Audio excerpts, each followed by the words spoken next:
আমরা যে সময়টার কথা বলছি তখন আমেরিকা অত্যন্ত দরিদ্রপীড়িত, সদ্য গৃহযুদ্ধ থেকে মুক্তি পাওয়া কৃষিভিত্তিক এক দেশ।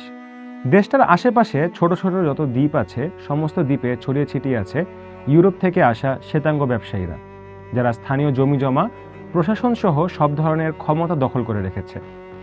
আর এসব শ্বেতাঙ্গ ব্যবসায়ীদের আঞ্চলিক কেবলা হলো আমেরিকা। প্রশান্ত মহাসাগরের ছোট্ট এক দ্বীপ দেশ হাওয়াই, সেখানকার রানী লিলিও কালানি। হাওয়াই ছিল তখন আখ চাষ আর চিনি উৎপাদনের জন্য বিশ্ববিখ্যাত। তবে সেই আখ চাষ অতি ক্ষুদ্র শ্বেতাঙ্গ কিছু ব্যবসায়ীর হাতে কুক্ষিগত ছিল, আর তারা সবাই আমেরিকান। তাদের আখ চিনির সবচেয়ে বড় ক্রেতাও আমেরিকা। 1890 সালে আমেরিকা একটি আইন করে, যার ফলে আমেরিকার বাইরে থেকে আমদানি করা চিনির উপর বিশাল অঙ্কের ট্যাক্স দিতে হতো। ঠিক এর পরের বছরই হাওয়াইয়ের ক্ষমতায় আসেন রানী লিলিও কালানি।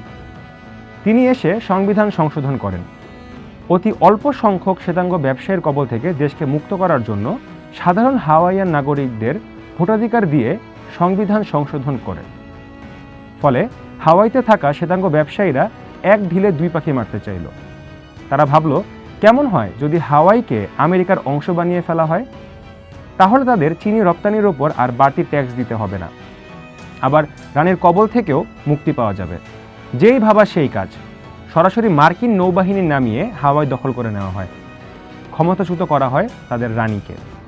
হাওয়াইয়ের সাধারণ নাগরিকদের ভোটাধিকার দিয়ে যে সংবিধান প্রণীত হয়েছিল সেটি বাতিল করা হয়। আর এই পুরো প্রক্রিয়াকে প্রচার করা হয় গণতন্ত্র পুনরুদ্ধার অভিযান রূপে।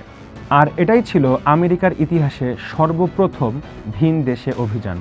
আর এখান থেকেই তারা বুঝে যায়, যে কোনো দেশের সরকার উৎখাত করে সেখানে নিজেদের পাপেট বসানো যায়।